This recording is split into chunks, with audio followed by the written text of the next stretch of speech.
যুব হকি বিশ্বকাপে গ্রুপ পর্ব থেকে আগেই বিদায় নেয় বাংলাদেশ।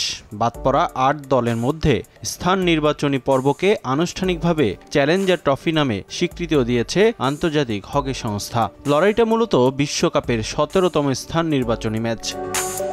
ভারতের তামিলনাড়ুর মাদুরাইয়ে দারুণভাবে ম্যাচের শুরুটা করে ইউরোপের দল অস্ট্রেলিয়া। অবশ্য প্রথম কোয়ার্টারে খুব দ্রুত মানিয়ে নেয় বাংলাদেশও। লিড নিতে বেশ কয়েকবার আক্রমণেও যায় তারা। ১৫ মিনিটে প্রথম গোলের দেখা পায় লাল সবুজ প্রতিনিধিরা। পেনাল্টি থেকে গোল করে দলকে এগিয়ে নেন আমিনুল ইসলাম। দ্বিতীয় কোয়ার্টারে লিড দ্বিগুণ করে বাংলাদেশ। ২৭ মিনিটে পেনাল্টি কর্নার থেকে গোল করেন হুজাইফা। ২-০ গোলে এগিয়ে থেকে দ্বিতীয় কোয়ার্টার শেষ করে বাংলাদেশ। তৃতীয় কোয়ার্টারের শুরুতে রাকিবুলের গোলে ব্যবধান বাড়ায় বাংলাদেশ।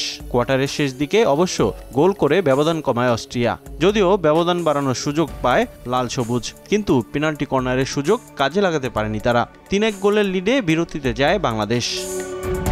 শেষ কোয়ার্টারে ম্যাচে ফেরার চেষ্টা চালায় অস্ট্রিয়া। বেশ আক্রমণাত্মক খেলা উপহারও দেয় তারা। দুই দলের একের পর এক গোলে জমে ওঠে ম্যাচ। খেলার শেষ ১০ মিনিটে আরও ৫ গোল পায় দুই দল।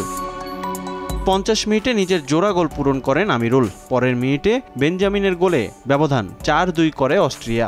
৫২ মিনিটে পেনাল্টি কর্নার থেকে হ্যাটট্রিক আদায় করে নেন আমিরুল ইসলাম। তার গোলেই জয়ের সুবাস পায় বাংলাদেশ। শেষ পর্যন্ত ম্যাচে ফেরার চেষ্টা চালায় অস্ট্রেলিয়া।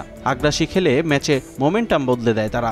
বাংলাদেশ আরও ২ গোল হজম করলে ব্যবধান হয় ৫-৪। তবে এরপর আর কোনো গোল হয়নি। এতেই ৫-৪ ব্যবধানের জয়ে চ্যালেঞ্জার বিভাগে চ্যাম্পিয়ন হয়ে আসর শেষ করেছে বাংলাদেশ। পুরো টুর্নামেন্টে নজর কেড়েছেন বাংলাদেশের ডিফেন্ডার আমিরুল ইসলাম।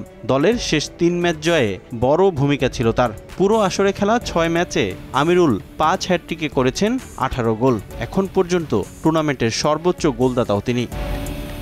রিফাতুল ইসলাম মিরন, সময় সংবাদ।